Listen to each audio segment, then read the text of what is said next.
Invasi Uni Soviet, Juni tahun 1941. Pada tanggal 22 Juni tahun 1941, Jerman Nazi melancarkan serangan mendadak terhadap Uni Soviet, yang adalah sekutunya dalam perang melawan Polandia. Pada akhir tahun, pasukan Jerman telah bergerak maju ratusan mil hingga perbatasan Moskow. Tak lama pasca invasi, unit pembantaian keliling memulai pembantaian massal terhadap kaum Yahudi Soviet. Kebijakan pendudukan militer dan sipil Jerman menyebabkan kematian jutaan tawanan perang Soviet dan warga sipil Soviet. Fakta utama: 1. Penghancuran Uni Soviet komunis dan penaklukan ruang hidup di Eropa Timur merupakan tujuan jangka panjang Hitler dan Partai Nazi. 2. Invasi Jerman ke Uni Soviet, yang dikenal dengan nama Operasi Barbarossa, dianggap sebagai salah satu operasi militer terbesar dalam sejarah peperangan modern. Jerman dan sekutunya mengumpulkan lebih dari 3.500.000 tentara untuk serangan tersebut. 3. Serangan Jerman ke Uni Soviet menandai titik balik dalam sejarah Perang Dunia II dan Holocaust.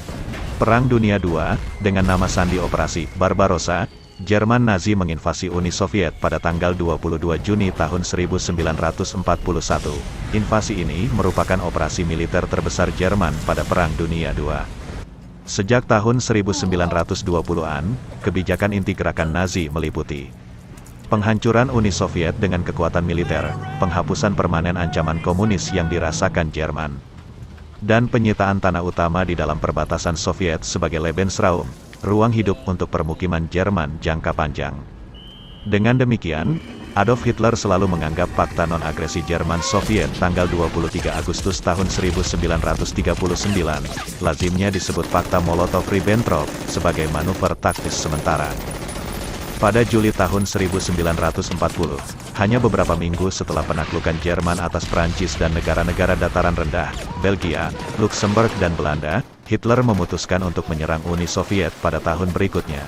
Pada tanggal 18 Desember tahun 1940, Hitler menandatangani Direktif 21, bernama Sandi Operasi Barbarossa. Ini merupakan perintah operasional pertama untuk invasi ke Uni Soviet. Sejak awal perencanaan operasional, otoritas militer dan polisi Jerman bermaksud untuk mengobarkan perang pemusnahan terhadap pemerintah komunis, Judeo-Bolshevik, Uni Soviet dan warganya, khususnya kaum Yahudi. Selama bulan-bulan musim dingin dan musim semi tahun 1941, pejabat Komando Tinggi Angkatan Darat, Oberkommando des Heers OKH, dan Kantor Pusat Keamanan Reich, Reichssicherheitshauptamt RSHA, merundingkan pengaturan pengerahan Einsatzgruppen di belakang garis depan. Einsatzgruppen akan melakukan penembakan massal terhadap orang Yahudi, komunis dan orang-orang yang dianggap berbahaya dalam menegakkan kekuasaan Jerman jangka panjang di wilayah Soviet, sering disebut sebagai unit pembantai keliling. Mereka merupakan unit khusus polisi keamanan dan dinas keamanan, Sicherheitsdienst SD. Selain itu, militer Jerman merencanakan bahwa puluhan juta warga Soviet akan mati kelaparan sebagai akibat yang disengaja dari kebijakan pendudukan Jerman. Dengan 134 divisi berkekuatan tempur penuh dan 73 divisi tambahan untuk dikerahkan di belakang garis depan, pasukan Jerman menginvasi Uni Soviet pada tanggal 22 Juni tahun 1941. Invasi dimulai kurang dari 2 tahun setelah Fakta Jerman-Soviet ditandatangani. 3 kelompok tentara menyerang Uni Soviet di front yang luas. Kelompok-kelompok ini mencakup lebih dari 3 juta tentara Jerman. Para prajurit ini didukung oleh 650.000 tentara dari sekutu Jerman, Finlandia, dan Rumania. Pasukan ini kemudian ditambah dengan unit dari Italia, Kroasia, Slovakia, dan Hungaria. Front ini membentang dari Laut Baltik di utara hingga Laut Hitam di selatan. Selama berbulan-bulan, pemimpin Soviet selalu menolak untuk mengindahkan peringatan dari negara-negara kuat Barat tentang penumpukan pasukan Jerman di sepanjang perbatasan Barat Uni Soviet.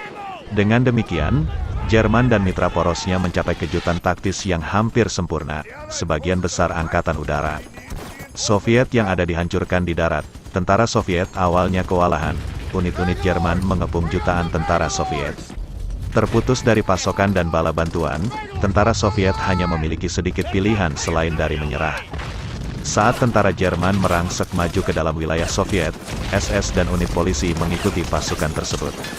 Yang pertama tiba adalah Einsatzgruppen. RSHA menugaskan unit-unit ini untuk mengidentifikasi dan melenyapkan orang-orang yang mungkin mengorganisasikan dan melakukan perlawanan terhadap pasukan pendudukan Jerman. Mengidentifikasi dan menghimpun kelompok orang yang dianggap sebagai ancaman potensial terhadap kekuasaan Jerman di timur.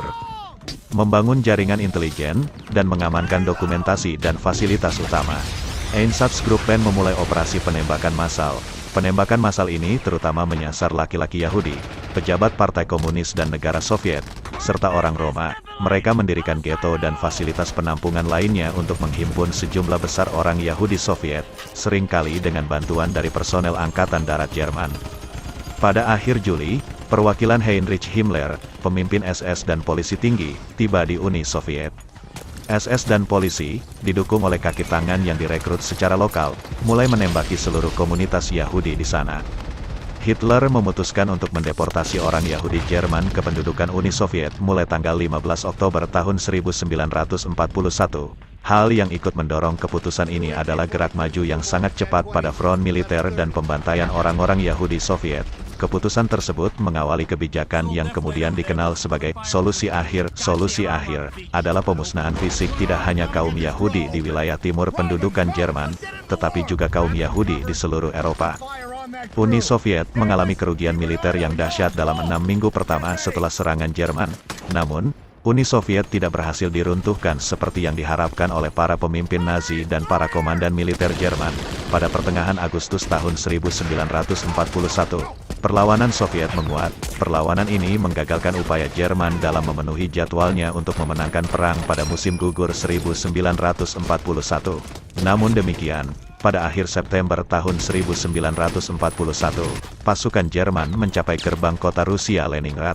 Sekarang, St. Petersburg, di utara, mereka juga merebut Smolensk, sebuah kota di Rusia yang terletak lebih dari 200 mil di barat daya Moskow, serta Dnipropetrovsk, sekarang Dnipro, sebuah kota di Ukraina yang terletak lebih dari 200 mil di tenggara Kiev.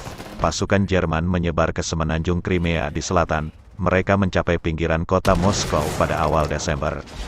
Namun, setelah operasi militer selama berbulan-bulan, tentara Jerman pun kelelahan.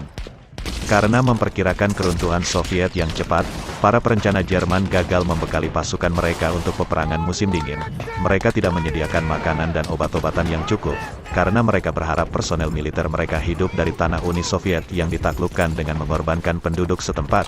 Akibatnya, pasukan Jerman, yang tersebar di sepanjang 1000 mil front timur, menjadi rentan terhadap serangan balik Soviet. Pada tanggal 6 Desember tahun 1941, Uni Soviet melancarkan serangan besar-besaran terhadap front tengah. Serangan ini memukul mundur Jerman dari Moskow dalam kondisi kocar-kacir. Dibutuhkan waktu berminggu-minggu bagi Jerman untuk menstabilkan front timur Smolensk. Pada musim panas 1942, Jerman melanjutkan serangan besar-besaran ke selatan dan tenggara menuju kota Stalingrad, Volgograd, di Sungai Volga dan menuju ladang minyak Kaukasus. Pada September tahun 1942, Jerman mencapai pinggiran kota Stalingrad dan mendekati Grozny di Kaukasus, sekitar 120 mil dari pantai Laut Kaspia. Hal ini menandai jangkauan geografis terjauh dari dominasi Jerman di Eropa selama Perang Dunia II.